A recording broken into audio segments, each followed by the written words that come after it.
आज हम बात करेंगे आने वाले त्योहारों के महत्व की।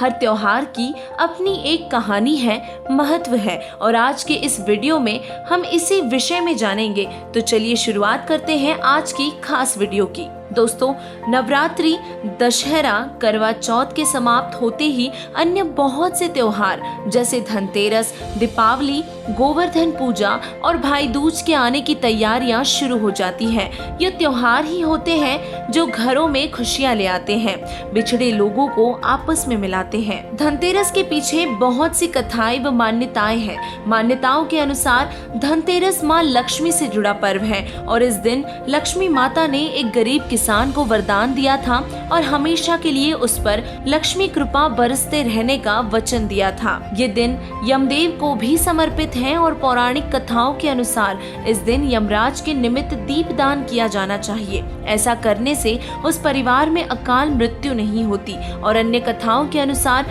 इस दिन कार्तिक कृष्ण पक्ष की त्रयोदशी तिथि के दिन ही धनवंतरी का जन्म हुआ था। जब वे प्रकट हुए थे तो उनके हाथों में अमृत से भरा कलश था और कलश के साथ प्रकट होने के कारण ही इस दिन बर्तन खरीदने की परंपरा है। इस तरह धनतेरस का त्योहार मनाया जाता है।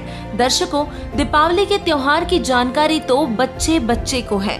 भगवान श्री रामचंद्र जी जब 14 साल के वनवास के बाद माता सीता व अपने भाई लक्ष्मण के साथ अयोध्या लौटे थे तो उनके आने की खुशी में अयोध्या के लोगों ने दीप जलाए थे और उस दिन की खुशी को याद बनाए रखने के लिए लोग प्रति वर्ष उस दिन दीप जलाते हैं और खुशी मनाते हैं। दीपावली के अगले दिन ही आता है गोवर्धन पूजा का त्योहार। गोवर्धन पूजा त्योहार की शुरुआत द्वापर युग से ही हुई थी। हिंदू मान्यताओं के अनुसार गोवर्धन से पहले ब्रजवासी इंद्र देवता की पूजा करते थे, परंतु भगवान श्री कृष्ण जी ने उनकी पूजा करने से मना कर दिया और उनके कहने पर करीबन 1 वर्ष तक गाय की पूजा की और गाय के गोबर का पहाड़ बनाकर उसकी परिक्रमा की।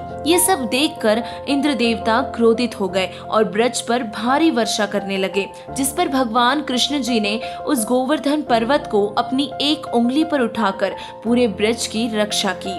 और इस लीला को देखकर इंद्रदेव शर्मिंदा हुए और उनसे माफी मांगी। तब से प्रतिवर्ष कार्तिक मास की शुक्ल पक्ष के प्रतिपाद को गोवर्धन पूजा की जाने लगी और इस तरह गोवर्धन पूजा का त्योहार मनाया जाता रहा है।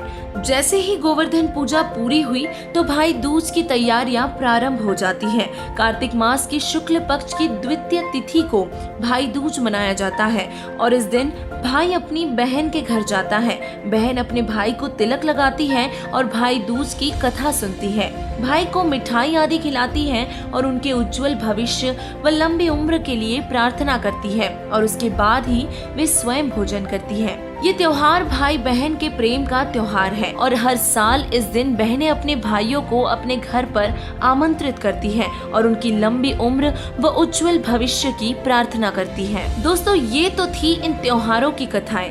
अब हम जानेंगे सबसे महत्वपूर्ण बात और वो ये है कि सभी त्योहार मान्यताओं व अंधविश्वास पर आधारित हैं। ये सब निराधार और व्यर्थ हैं। जैसे कि धनतेरस, लोगों की मान्यता है कि धनतेरस पर यमराज को दीपदान करने से अकाल मृत्यु नहीं होती, परंतु ऐसे कितने ही लोग हैं जो ये सब पूजा करते करते ही युवा अवस्था में ही मृत्यु को प्राप्त हो जाते हैं। तो उनकी रक्षा क्यों नहीं हुई धनतेरस की पूजा से? जैसे कि दीपावली, भगवान रामचंद्र जी सीता माता के साथ इस दिन अयोध्या लौटे थे तो सभी ने खुशी मनाई, परंतु जब माता सीता गर्भवती थी और श्री रामचंद्र जी ने एक धोबी के व्यंग करने से सीता माता को घर से निकाल दिया था तो उस दिन का शोक आखिर क्यों नहीं मनाया जाता? वो खुशी किस काम की रही जब रामचंद्र जी ने अपनी पत्नी व बच्चे को ही त्याग दिया?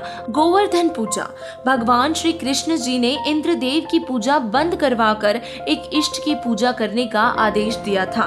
क्या उस आदेश का किसी ने पालन किया? गोवर्धन पूजा जिसका किसी शास्त्र में प्रमाण नहीं, वो करने से आखिर क्या लाभ होगा? भाई दूज, यमराज सत्य का राज करता है। जो जैसा कर्म करता है उसे वैसा ही फल मिलता है। यमराज के पास इतनी शक्ति नहीं है कि वो जीवों के पापों को नष्ट कर सके या पुण्य बढ़ा सके। इस लोक की चाहे कोई कितनी ही बड़ी शक्ति क्यों ना हो, कर्मों के लिखे लेख को नहीं मिटा सकती।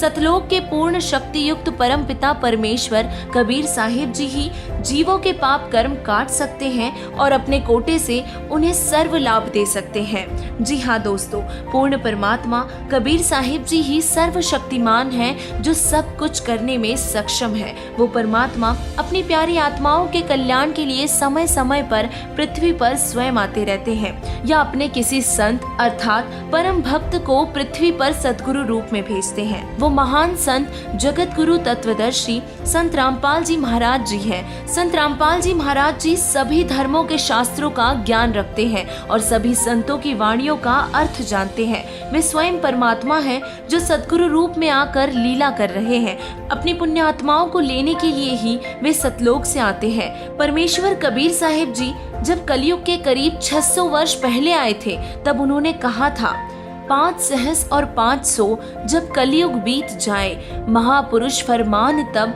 जग तारण को आए। अर्थात कलयुग के 5505 वर्ष बीत जाने पर वो महापुरुष जनता के कल्याण के लिए आएगा।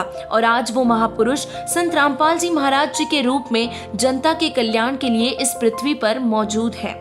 जितना जल्दी हो सके उस महापुरुष को पहचानो और उनका तत्व ज्ञान ग्रहण करके उनसे नाम दीक्षा लो और अपना कल्याण करवाओ। धन्यवाद।